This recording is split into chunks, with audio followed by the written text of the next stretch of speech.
আসসালামু আলাইকুম প্রিয় বাংলাদেশ ফুটবল ফ্যান্স। আমি দেশের ফুটবলের সাম্প্রতিক অবস্থা বিশেষ করে জাতীয় দলকে কেন্দ্র করে আরও একটা আলোচনা করতে চাই এবং বিশ্বাস করুন যখনই দেশের ফুটবলকে কেন্দ্র করে কথাবার্তা বলার কোনো একটা সুযোগ পাই এবং সেটা যদি আসলে পজিটিভ হয় সবসময় সেটা নেওয়ার চেষ্টা করি। সবচেয়ে আক্ষেপের ব্যাপার হচ্ছে সে পজিটিভিটিটা খুঁজে পাওয়া যায় না। তবে অনেক লম্বা একটা সময়ের পরে একটা পরিবর্তনের পরে আশা করেছিলাম যে এই জায়গা থেকে পজিটিভলি অনেক কথাবার্তা বলা যাবে। আসলে কি বলা যাচ্ছে?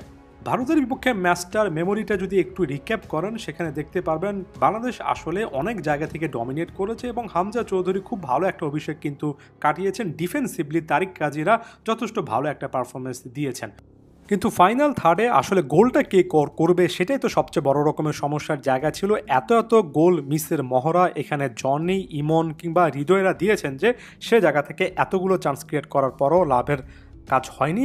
ওই যে দিন শেষে গোলটা কে করবে, বেরলের গলায় ঘন্টাটা কে আসলে পড়াবে, সেটাই বাংলাদেশের ফুটবলের সবচেয়ে বড় সমস্যা। এখন সাইড বেঞ্চে অর্থাৎ সাবস্টিটিউট প্লেয়ার হিসেবে কিন্তু একটা অপশন ছিলেন যিনি কিনা এবারের বাংলাদেশ প্রিমিয়ার লিগ ফুটবলে 10টা ম্যাচ খেলে সর্বোচ্চ দেশীয় ফুটবলারদের মধ্যে সর্বোচ্চ 7টা গোল করেছেন, সেই আল আমিন অপশনটা ছিলেন। কেন কাবরেরা শেষ পর্যন্ত সাবস্টিটিউট বেঞ্চ থেকে এই প্লেয়ারটাকে ব্যবহার করলেন না? এমন একটা প্রশ্নের জবাবে অতি সম্প্রতি নাকি তিনি একটা ব্যাখ্যা দিয়েছেন যেখানে তিনি বলেছেন যে আলামিন যে এবার বিকল্প প্লেয়ার হিসেবে বা বদলি প্লেয়ার হিসেবে অন্তত সুযোগ পেয়েছেন, বেঞ্চে যে ছিলেন, স্কোয়াডে যে ছিলেন, সেটাই নাকি সবচেয়ে বড় রকমের কথা।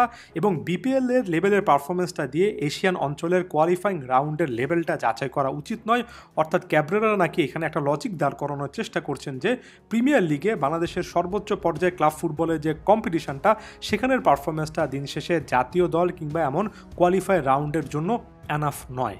আমরা আল আমিনের 10টা ম্যাচে 7টা গোলের ইনফরমেশনটা একটু মাথায় রাখি এবং একই সঙ্গে এই জিনিসটাও মাথায় রাখি যে তিনি মূলত কোন দলটাতে খেলেছেন। বাংলাদেশ পুলিশের হয়ে এই 7টা গোল তিনি কিন্তু করেছেন প্রিমিয়ার লিগে।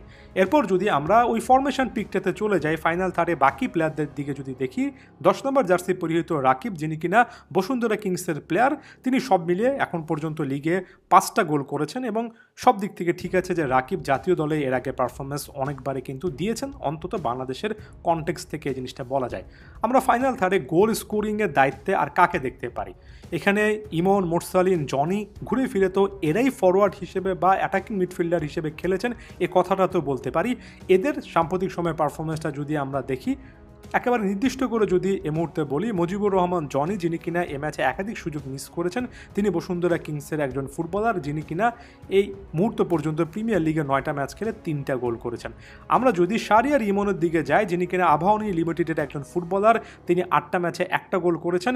মোরসালিন খুব একটা বেশি খেলার মধ্যে নেই, 3টা ম্যাচে খুব বেশি গেম টাইমও পাননি, এখন পর্যন্ত গোল করতে পারেননি। এখন আপনি যদি আরও একবার ছবিটার দিকে তাকান, রাকিব এখানে 5টা গোল করেছেন, জনি 3টা, ইমন 1টা, মোরসালিন করতে পারেননি। এই 4জন প্লেয়ারের সম্মিলিত গোলের সংখ্যা 8 এবং আলামিন 7টা গোল করেছেন। এখন আমি মোটো এই জিনিসটা বলছি না যে আপনার মাত্র 10টা ম্যাচের পারফরমেন্সে আপনাকে জাতীয় দলের রাস্তাটা এতটাই পরিষ্কার করে দিতে হবে। তবে আমার মনের মধ্যে প্রশ্ন জাগে, বাংলাদেশ ফুটবল প্রেমীদের মনের মধ্যে প্রশ্ন জাগে, যে সকল প্লেয়াররা সুযোগ পাচ্ছেন তাদের ক্লাবের নাম কি? বসুন্ধরা কিংস বলেই কি তারা একটু বেশি সুযোগ পাচ্ছেন?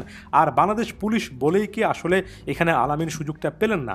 আমি এই জায়গা থেকে এই যুক্তিটাও বুঝছি না যে আপনি যদি প্রিমিয়ার লিগের পারফরমেন্সটাকে জাতীয় দলের জায়গা করে নেওয়ার ক্ষেত্রে একটা খুবই গুরুত্বপূর্ণ নিয়ামক হিসেবে না নেন, তাহলে আসলে কোন কম্পিটিশনে গোল করলে লাগাতার গোল স্কোরিং ফর্মের মধ্যে থাকলে সেটা জাতীয় দলের প্রেক্ষাপটে আসলে বিবেচনা হবে।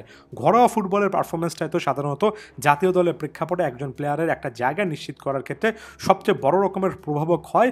কেন বাংলাদেশের কোচের চোখে সেই জিনিসটা হচ্ছে না, কিংবা তিনি নিজেকে আসলে কোনো রকমের প্যারামিটার সেট করেছেন? ফর এক্সাম্পল, একটা প্লেয়ারকে একাধিক সিজনে ঘরোয়া ফুটবলে ভালো করতে হবে, প্রিমিয়ার লিগ না হোক অমুক কম্পিটিশনে ভালো করতে হবে, কিংবা অন্তত 15-20টা গোল করে আসতে হবে, এমন টাইপের যদি একটা জিনিসও সেট করেন, সেখানে আসলে বাকি প্লেয়াররা কোন জায়গায় থাকেন, যারা সুযোগ পাচ্ছে না তারা কোন জায়গায় আছেন, এই স্ট্যাটিস্টিক্যাল অ্যানালাইসিস যদি আমরা করি, তাহলে থলের ভিতর থেকে বড় রকমের কিন্তু একটা বেড়াল বের হয়ে আসবে।